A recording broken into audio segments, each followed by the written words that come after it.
નમસ્કાર, સત્યદી ન્યૂઝમાં આપ સૌનું સ્વાગત છે. હું છું પરી શુક્લા. સમાચારમાં ક્રિકેટમાં રાજકોટમાં રમાનારી ત્રીજી test match India versus England Saurashtra cricket એસોસિએશનના સ્ટેડિયમમાં રમાશે.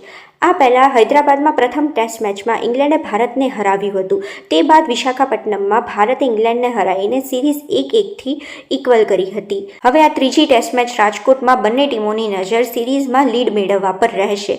જોકે આ મેદાનમાં ભારતનો રેકોર્ડ શાનદાર રહ્યો છે.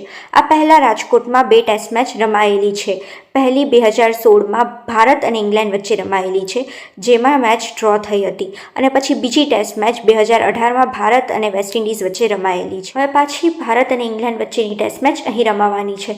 15મી ફેબ્રુઆરીથી મેચ શરૂ થવાની છે. ભારતની ટીમ ત્રીજી ટેસ્ટ મેચ માટે રાજકોટ પહોંચી ચૂકી છે. ટીમ 10મી ફેબ્રુઆરીએ જ રાજકોટ પહોંચી ગઈ છે. ટીમ ઇન્ડિયા માટે રાજકોટમાં ખાસ વ્યવસ્થાઓ કરવામાં આવી છે. ખેલાડીઓ અહીં સયાજી હોટલમાં રોકાયા છે. ટીમ અહીંયા મેચ માટે 10 દિવસ સુધી રોકાશે. આ ઉપરાંત હોટલમાં ખેલાડીઓનો ખાસ ખ્યાલ રાખવામાં આવશે. તે લોકોને નાસ્તામાં જલેબી ફાફડા આપવામાં આવશે, અને લંચમાં અલગ અલગ વાનગીઓ અને ગુજરાતી થાળીઓ આપવામાં આવશે, અને ડિનરમાં થેપલા, દહીં તિખારી, રોટલી કઢી અને ખાખરા જેવી વાનગીઓ આપવામાં આવશે. અને કેપ્ટન રોહિત શર્મા માટે તો અહીંયા હેરિટેજ ઉપર થીમ બેઝ એક રૂમ બુક કરવામાં આવ્યો છે અને રૂમ બનાવવામાં આવ્યો છે. આપણને સૌને આશા છે કે ટીમ ઇન્ડિયા અહીં રાજકોટમાં સારું પ્રદર્શન કરશે અને આ સિરીઝ જરૂરથી જીતશે. આજે સ્પોર્ટ્સ ન્યૂઝમાં બસ આટલું જ. તે આપ સૌનો આભાર. બ્યુરો રિપોર્ટ, સત્યદી ન્યૂઝ.